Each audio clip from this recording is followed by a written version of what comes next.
If there's a sweet spot for the collector car hobby these days, it has to be the 1950s, the 1960s, and the 1970s.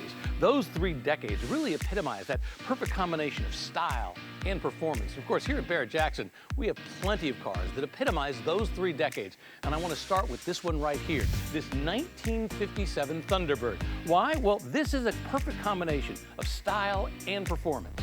This is what folks were going after in the 1950s. They were busting out. And this one, not just great looking, it's got that supercharged engine under the hood. But what's really interesting about this car is this is the last year of the 2-seater.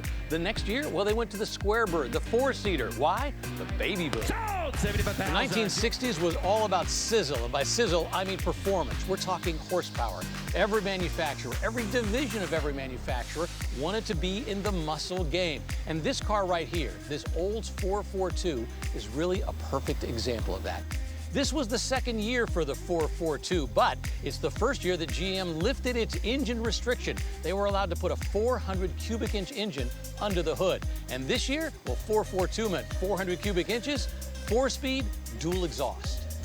The 70s was a decade of change for the muscle car. Horsepower was on the wane, but style was coming in a big way. And this car right here, this 1977 Pontiac Trans Am SE, shows that off in a huge way. That big screaming chicken on the hood. But most importantly, this is the car, a 77 Trans Am, that was used in the movie Smokey and the Bandit. And for kids who grew up during that era, this is the car that they lusted after.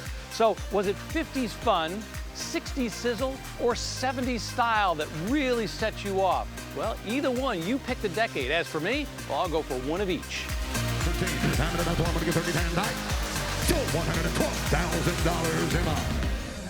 What I want to know is, how did all those years roll by so fast?